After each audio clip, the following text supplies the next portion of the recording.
오늘 에스겔 36장 26절부터 28절까지 말씀을 같이 보았습니다.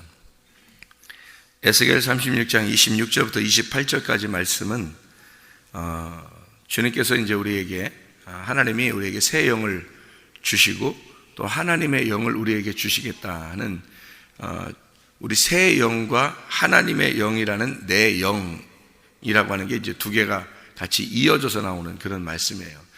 아주 구약에서는 특이한 일들이죠. 그러니까 이 구약에서는 말할 때는 성령님을 이제 직접적으로 이렇게 얘기하기가 이렇게 다른 부분에서 얘기하는 게 하나님이 직접 나타나시니까 구약에서는 그러니까 하나님의 영을 앞으로 이렇게 주겠다라는 이런 말들이 사실 드물죠. 구약에서는요. 근데 이 에스겔 36장의 26절부터 28절까지의 말씀에서는 주님의 영을 우리에게 주시겠다. 그러니까 하나님의 영을 우리에게 주시겠다라는 그런 내용들이 써 있는 거예요. 그러니까 근데 어떻게 주시느냐, 어떤 사람에게 이런 영을 주시느냐 하면 새 영을 주시고 그 다음에 돌 같은 마음을 부드러운 마음으로 바꾸어서 그 다음에 주겠다는 거예요. 그러니까 우리는 그냥 무조건 하나님의 영을 우리가 달라고 하면 주는 건 줄 아는데 그게 아니고 새 영이 먼저 와서 우리의 마음을 부드럽게, 돌 같은 마음을 부드럽게 만든 다음에 그 다음에 하나님의 영이 들어오겠다는 거예요. 그러니까 하나님의 성령이 들어오는 것은 사실 우리의 주인이 되려고 들어오는 거지 그냥 한번 들어가 보자 하는 게 아니란 말이에요. 성령이, 여러분이 성령님이라고 생각해봐요. 여러분이 하나님이라면 그냥 여러분 속에 그냥 무조건 들어가겠어요? 아니면 여러분 속에 들어가서 주인이 되려고 들어가겠어요? 주인이 되려고 들어가는 게 당연한 거란 말이에요. 그러니까 우리하고 어떤 진짜 관계죠. 관계가 있어서 관계를 맺으려고 들어가는 거지 그냥 한번 들어가 보고 잘 되면 좋고 안 되면 뭐 다시 나오면 되지 뭐 이런 식으로 들어가겠냐고요. 그렇게는 안 한다는 거지. 그러니까 이게 그 순서적으로 정확하게 표현되어 있는 부분이 에스겔 36장 26, 28절입니다. 사실은요. 그러니까 이 말씀을 우리가 잘 이해하면 성령님이 그냥 아무렇게나 들어오는 게 아니구나라는 것을 깨닫게 되죠.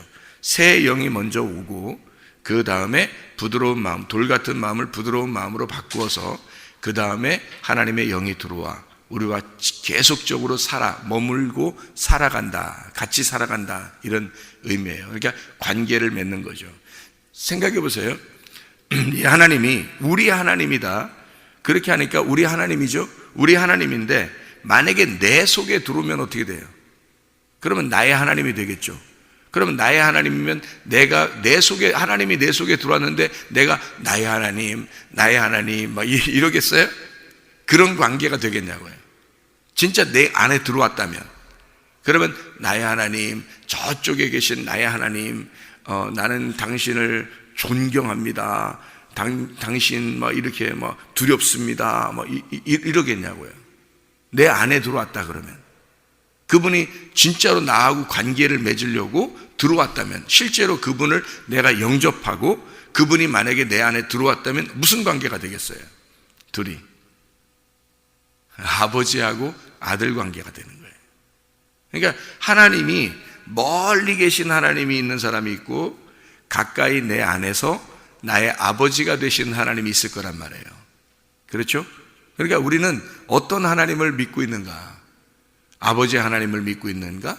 아니면 나하고 좀 멀리 떨어져 있는 그런 하나님, 그러니까 여전히 나에게는 비밀스러운 하나님, 이런 하나님이에요? 아니면 그 하나님이 비밀이 벗겨져서 친구와 같이, 둘이 어떤 부부같이, 신랑과 신부라는 어떤 부부같이 이렇게 비밀이 풀어지고 서로 동침해서 서로 하나가 된 그런 아버지와 아들의 관계. 그러니까 이 예수님도 이 땅에 계실 때는 3년 반 동안 하나님의 일을 하시면서 여전히 하나님 아버지를 존중하는 그 하나님 아버지를 드러내는 일을 하셨단 말이에요. 그리고 예수님이 마지막 십자가 못 박혀 돌아가실 때는 나의 하나님 어찌하여 나를 버리십니까? 라고 그렇게 표현하는 것은 바로 우리의 입장에서 얘기하는 거잖아요. 그죠? 내가 하나님과 관계가 없는 상태에서의 나의 모습을 설명하잖아요. 그런데 예수님이 십자가 못 박혀 돌아가시고 다 이루었다, 이제는 다 이루었다, 끝났다, 다 모든 빚을 갚았다. 이제는 하나님과 이 죄인의 관계를 내가 청산했다. 그러니까 죄의 빚을 다 갚았다.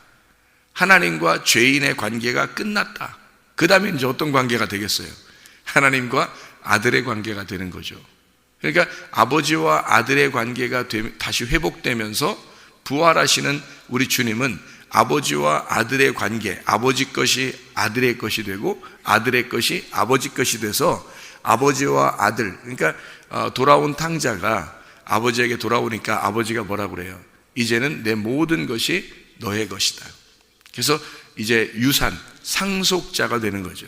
이 돌아온 탕자가 상속자가 돼요. 그러니까 어떻게 상속자가 됐냐면 반지를 뺏어 주니까 상속자가 된 거예요. 그러니까 반지를 뺏어 주면 상속자가 된 거예요. 그러니까 이 큰아들은 그러면 상속자가 안 됐느냐? 그렇게 보면 안 되죠, 성경을. 큰아들과 작은아들은 같은 아들이니까 같은 아들이고, 큰아들이 작은 아들로 나가서 돌아와 상속자가 됐다는 얘기예요. 그러니까 아버지와 아들의 관계가 회복이 되었다는 얘기거든요.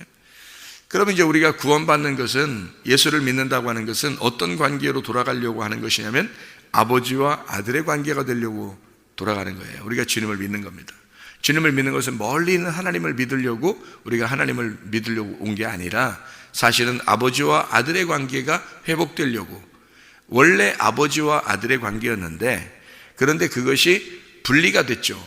선악과의 죄 때문에 분리가 돼서 이제는 하나님을 만날 수 없는 관계가 되니까 그 하나님의 아버지라는 게 아니라 내가 품꾼의 하나로 아버지 나를 대해 주십시오 라고 하는 종의 관계가 된 거예요. 주인과 종의 관계가 됐죠. 그러니까 아버지 하나님이 늘 율법적인 거죠. 모세가 가져다 준 그 율법을 통해서만 아버지를 볼 수 있으니까, 그러니까 늘 아버지가 하나님의 관계, 그러니까 율법의 관계에서 우리가 볼 수밖에 없었던 거죠. 그런 관계에서 아버지가 우리를 인정해서 네가 더 이상 나의 종이 아니라 나의 아들이야. 여전히 너는 나의 아들이야. 그래서 아버지의 마음을 깨달았을 때 아들의 관계가 회복된 거죠. 그러니까 아들이 나갔을 때는 이제 탕자죠. 그 다음에 돌아올 때는 무슨 마음을 가지고 돌아와요? 종의 하나로, 품꾼의 하나로 나를 봐주십시오. 종의 관계로 들어온단 말이에요. 그러니까 우리가 구원을 받으려고 우리가 예수님을 영접할 때는 우리가 종의 관계에서 영접하는 거예요. 우리가 처음부터 죄인인데 난 아들이야 뭐 이러면서 막 나 죄인 내가 무슨 죄인이야, 하나님 아들인데, 그러면서 이렇게 돌아오는 게 아니라 종의 입장에서 돌아오는 거예요. 그게 뭐냐면 성경에서 율법의 문제를 거쳐서 들어온다는 뜻입니다. 성경이라고 하는 건 이게 두 개로 딱 나누어져서 이게 설명이 되어 있기 때문에 선악과와 생명나무로 설명이 되어 있어서 먼저는 율법의 문제를 해결해야 생명나무가 들어오는 거예요. 그러니까 율법의 문제가 해결이 안 되면 생명나무가 들어오지 않는 겁니다. 그러니까 율법의 관계가, 다시 말하면 하나님과 나와의 그 주종 관계, 하나님은 여전히 하나님이시고 나는 그분의 종이다라고 하는 당신의 품꾼의 하나로 써주십시오. 그러니까 나는 당신의 종일 수밖에 없습니다 라는 아주 어려운 관계로 들어오는 거예요. 왜냐하면 탕자니까, 왜냐하면 죄인이니까. 원래는 하나님의 아들이지만, 우리가 원래는 하나님의 아들이지만 죄인이니까 죄인으로서 돌아온 거란 말이에요. 죄인으로 돌아오니까 하나님께 나는 품꾼의 하나로 당신의 율법 안에서 내가 돌아왔습니다 라는 얘기거든요. 죄인으로서 돌아왔습니다, 이런 관계가 되는 거죠. 돌아오니까 하나님은 우리를 뭐라고 여기냐면, 나는 그렇게 종으로 들어왔는데 하나님은 나를 아들로 받아들이는 거라는 거지. 무슨 말인지 알죠? 그 사이에 무슨 사건이 있었어요? 십자가의 사건이 있었던 거죠. 나는 아버지에게, 하나님에게 여전히 종으로 왔더니 그 사이에 십자가의 사건이 있었던 거예요. 예수님의 십자가 사건이. 그래서 그 십자가를 통해서 하나님 아버지는 이미 내 죄값을 받았다는 겁니다. 하나님은 나는 죄인으로 왔더니, 내가 죄인입니다 하고 왔더니 하나님은 네가 이제는 죄인이 아니야. 왜냐하면 네 중간에 그 사건에서 이미 하나님이 자기 죄값을 다 받았다는 거예요. 그래서 이제 더 이상 너는 나의 죄인이 아니라 나의 아들이다, 이렇게 받아들인다는 거죠. 그러니까 우리는 죄인으로 돌아왔는데 하나님은 우리를 아들로 받아들인다. 이게 누가복음 15장 돌아온 탕자의 이야기입니다. 참 놀라운 이야기죠. 이게 이제 이렇게 예수께서 36장 26절부터 28절까지의 말씀이거든요. 그 내용으로 우리가 이렇게 보게 되면 성경이 이제 진짜 내 가까이 성경이 있는 거죠. 그러니까 성경이 멀리 떨어져 있는 정말 율법적인 그런 무서운 성경이 아니라 정말 나에게 가까운 아버지의 말씀이 되는 거죠. 아버지의 말씀. 그렇다고 우리가 아버지에게 까불고 그런 의미를 하는다는 게 아니에요. 우리가 아버지가 우리를 아들로 받아들였다고 해서 우리가 아버지에게 막 까불고 그냥 무시하고 하나님 아버지를 갖다가 막 대들고 이렇게 하라는 뜻은 아니죠. 돌아온 탕자가 나갔다 들어왔는데 세상에 아버지 마음을 깨닫고 들어왔는데 함부로 하겠어요? 못하는 거예요. 하나님이 우리를 아버지로서 아들로 받아들여, 하나님의 입장에서 우리를 아들로 받아들였다는 얘기지, 우리가 하나님 아들이 됐다고 해서 막 우리가 함부로 아버지를 대하는 것은 안 된다는 거죠. 이미 아버지 마음을 깨달은 사람들이에요. 아버지 마음을 깨달아서 아들이 아버지의 마음을 충분히 이해하게 됐다는 거죠. 이게. 그러니까 여러분, 아버지를 마음을 아들이나 딸이 이해하려면 어떻게 해야지 돼요? 언제 이해해요? 그냥 자녀일 때는 이해가 안 돼요. 돌아온 탕자가 됐을 때 이해가 되는데, 그 돌아온 탕자가 언제쯤 되냐면요, 결혼해서 애 낳으면 그렇게 됩니다. 결혼해서 애 낳으면 그때 이제 아버지 마음이, 어머니 마음이 이해가 되는 거예요. 그 전까지는 이해가 안 돼요. 철 없는 거죠. 철 없어요. 제가 그 필리핀에 이제 그 선교를 갔다 왔는데, 그때 한 25년 전에 갔다 올 때, 그때는요, 제가 처음 필리핀이라는 땅을 밟았을 때입니다. 그 선교사님을 알고 처음으로 이렇게 밟았을 때 25년 전에 밟아서 갔거든요. 제가 이제 25년 만에 다시 이렇게 갔단 말이에요. 가서 제가 이제 어제도 우리 선교사님하고 통화했는데, 다시 이렇게 밟아보니까, 그 땅을 밟고서 다시 그 선교사님을 만나니까, 그 전에 제가 철없이 선교사님을 만났구나. 그러니까 그 선교사님이 얼마나 훌륭하고 정말 그때도 인격적이고 굉장히 괜찮은 사람이에요. 지금 요번에 보니까 정말이라는 걸 내가 깨달았는데, 그때 그 선교사님 보고서 나는 그분이 얼마나 인격적이고 정말 훌륭하신 분인지를 모르고 철없이 간 거예요. 제가 알고 보니까 철없이 갔다가 25년 만에 내가 다시 정말, 그래서 어제도 제가 통화하면서 정말 제가 그때는 25년 전에 제가 그쪽에 갈 때 볼 때는 정말 철없이 간 것 같아요. 그때도 내가 목사로 임명돼서 바로 갔거든요. 그때가. 근데 그때는 제가 은혜를 받지 못해서 회개하지도 못했고 은혜 받지 못한 상태에서 내가 그때 간 것이었고, 이번에 25년 만에 내가 다시 이렇게 선교사님을 뵈고 또 이렇게 철들어서 은혜 받고 제가 회개하고 정말로 은혜 받고 다시 주님을 경험하고 가니까 정말 얼마나 그 선교사님이 아름답게 보이든지, 그리고 내가 그 땅, 그 선교가 무엇인지를 내가 이게 알게 되고 이게 보이게 되는지, 정말 마음이 뭉클하고 그냥 얼굴을 쳐다보는 것만 해도 아름답고 좋더라. 너무 좋더라. 이제 그런 이야기를 같이 나누었거든요. 그게 그냥 겉으로 이빨림으로 정말 당신 훌륭합니다, 뭐 정말 대단합니다, 이렇게 얘기하는 게 아니라 내 속에서 이게 나오더라는 거죠. 다시 말하면 이 회개하고 은혜를 받고 나면 사람이라는 게요, 바뀐다는 거죠. 이게 바뀌어요. 그러니까 마음이 바뀌니까, 그러니까 겉으로 그냥 말로 그렇게 표현하는 게 아니라 진짜로 어떤 마음인지를 알게 되는 거예요. 말하지 않아도 그냥 보기만 해도, 생각만 해도 알겠는 거예요. 그게 이제 아버지와 아들, 그 돌아온 탕자의 그 마음이라는 거죠. 그러니까 더 이상 그 아버지가 야 편하게 지내, 뭐 괜찮아, 그냥 아무렇게나 해도 괜찮아, 이제는 네가 내 아들이 됐으니까 이렇게 아무리 해도 그 아들이 그렇게 안 된다는 거죠. 아버지에게 대하는 게 그렇게 안 된다는 거죠. 예, 철들은 겁니다. 철들은 거예요, 한마디로. 그러니까 한마디로 말하면 이제 결혼해서 애 낳은 거예요. 그 철들은 거란 말이에요. 그게 진짜 은혜 받은 사람들의 모습이라는 거죠. 제가 어제도 이렇게 우리 청년들, 학생들 나가서 대전 연합회 부활 축제를 나갔잖아요. 어제 상 탄 사람들 보니까 다 큰 교회예요. 다 큰 교회. 사실 큰 교회에서는 다 그쪽을 지원해서 이렇게 그 축제를 만들어낸 것이거든요. 저희 교회는 뭐 크지도 않고 누가 그러대요. 다 큰 교회인데 너무 이제 작은 교회가 왔으니까 이제 여기를 특별히 상을 주자, 뭐 이렇게 해서 상을 줬다. 그렇게 생각할 만큼 진짜 다 큰 교회만 다 상을 다 받았어요. 그리고 큰 교회만 또 나왔고 실제로 그들도 잘했죠. 그래서 그들 사이에서 진짜 잘하지 못하면 어떻게 상을 받겠어요? 진짜 잘하지 못하면 어떻게 상을 받겠냐고요.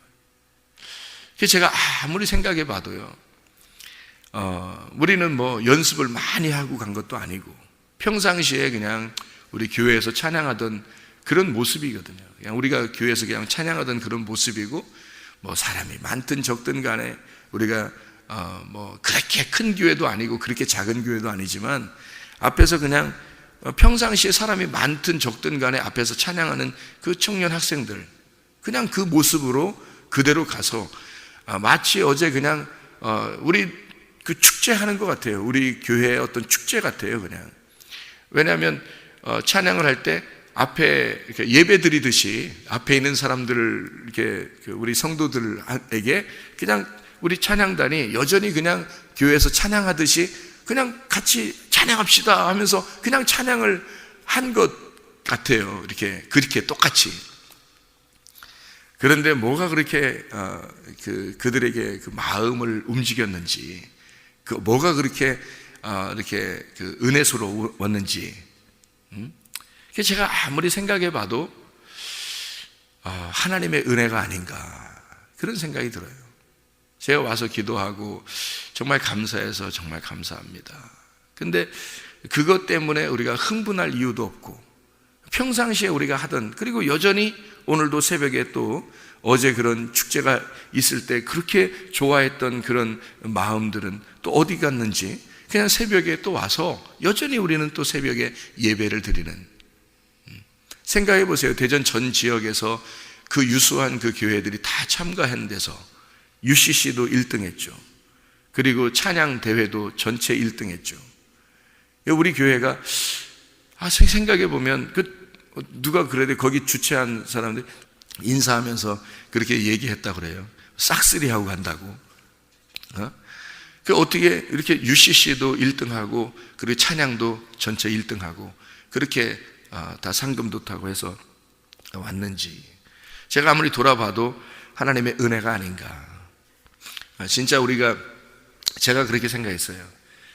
제가 하나님을 어려운 하나님으로 대상으로 하나님을 만난 게 아니라 하나님을 아버지로 대하니까, 아버지가 아들로 대하니까, 물론 모든 사람들이 다 하나님과 아들의 관계지만 그것을 내가 깊이 깨닫고 하나님 아버지와 그 아들의 관계를 깊이 깨닫고 있으니까 하나님이 이런 은혜도 주시고 이런 사랑을 베풀어 주시는구나. 그런 마음을 가지니까 그 아버지가 얼마나 또 좋아 보이든지, 얼마나 그 아름다운 아버지, 아들에게 뭐라도 하나 더 주고 싶어 하는 그 아버지의 그 마음, 그 아버지의 마음을 제가 읽을 수 있다는 얘기죠. 우리에게 뭐라도, 아버지는 뭐라도 아들에게 주고 싶어 하잖아요. 그죠? 아들에게 뭐라도 주고 싶어 한다고요. 그래서 준 거라는 거죠. 그래서 뭐라도 주고 싶어 하는 그 아버지의 마음을 제가 읽을 수 있으니까 또 은혜가 되더라는 거죠. 그러니까 이래도 은혜가 되고 저래도 은혜가 되는 거예요. 우리 교회에서 대학교 입학할 때 이번 연도에 전체 대학교 수석한 사람이 있어요. 이번 연도에 우리 교회에서. 작년에 또 재작년인가요? 작년이죠. 작년에 전체 수석한 또 사람이 있어요. 대학교 들어갈 때. 아니, 전체 수석이 그게 뭐 쉬워요? 솔직히 전체 수석이라는 게. 그리고 우리 교회 대학생들 아니 한 명도 안 빼놓고 다 장학생으로 공부합니다. 우리 교회 학생들이 부모님께 그 효도한다고 그 부모님 물질 그 재산을 좀 이렇게 늘려드린다고 다 효도한다고 다 장학생이에요. 우리 교회 학생들만 공부를 막 열심히 해가지고 다 장학생인가요? 그게 아니죠. 희한하죠. 그러니까 이런 일들이 은혜가 아니면 어떻게 이게 가능한가? 하나님의 은혜가 아니면 진짜 어떻게 이게 가능한가? 이게 쉬운 일은 아니잖아요. 쉬운 일이 아니에요. 그런가 하면 또 고등학교 학생도 전체 수석하고 이런 학생도 있고 우리 교회. 이게 쉬운 일이 아닌데 근데 우리 교회에서 다 이렇게 일어나고 있다는 얘기죠. 어제도 그 일들 중에 하나가 그런 기적 같은 일이 어제 또 일어난 거죠. 그러니까 하나님의 그 배려하심, 저는 그렇게 생각해요. 하나님의 섬기심이다. 이건 아버지의 섬김이다. 아들을 위해서 아버지가 섬기신 거다. 우리도 우리 다른 교회 팀들보다 우리 많이 노력해 간 거 아니에요. 그냥 우리 교회에서 그냥 예배 드릴 때 하던 그런 모습 똑같이 그냥 갔어요. 연습 많이 한 것도 아니에요. 뭐 연습 한 두세 번 했나? 이렇게 그냥 간 건데, 그런데 아버지가 우리를 섬기시는, 아들을 위해서 아버지의 그 섬기심, 그 배려한 그 은혜를 우리가 깨닫게 되었다. 저는 하나님의 그 은혜 같아요. 정말 감사한. 우리가 여기 에스겔 36장 26절부터 28절까지 말씀에서 이 한 말씀만 설명하고 마칠게요. 여기에 돌 같은 마음, 굳은 마음입니다. 이 돌이 뭔지 아시겠죠? 나 자신이에요. 돌이라는 나라고 하는 것을 제거하고, 그리고 이게 부드러운 마음이 살 같은 거니, 살이라는 게 이게 바사르입니다. 이 바사르가 하나는 육체를 말하고 하나는 복음을 말해요. 신선한 복음. 그래서 장미꽃이 만발한 그런 상징적인 이야기를 할 때 그때 바사르, 신선하다 할 때 바사르라고 그래요. 그러니까 부드러운 마음을 준다는 게 복음을 준다는 얘기거든요. 그러면 돌 같은 마음을 제거한다는 말은 뭐예요? 육체라는 너의 죄 같은 마음, 너 자신, 너를 나타내려고 하는 그거 제거하고, 그리고 부드러운 마음, 하나님의 복음을 우리에게, 신선한 그 복음을 우리에게 살 같은 마음을 주겠다는 거예요. 뭐가 오면요? 새 영을 너희 속에 두면, 이 말이죠. 새 영을 너희 속에 어떻게 둬요? 그 전엔 어떻게 해요? 죽은 영이었다는 겁니다. 죽은 영이었는데 다시 살려준 영, 새로운 영이란 얘기죠. 새 것. 그래서 새 마음을, 새 영을 일할 때 그 새라는 게 무슨 뜻이냐면요, 하다쉬라는 것입니다. 이 하다쉬라는 단어가 새 것이 되다라는 말인데, 이게 뭔가 부수고 새로 세우다는 단어예요.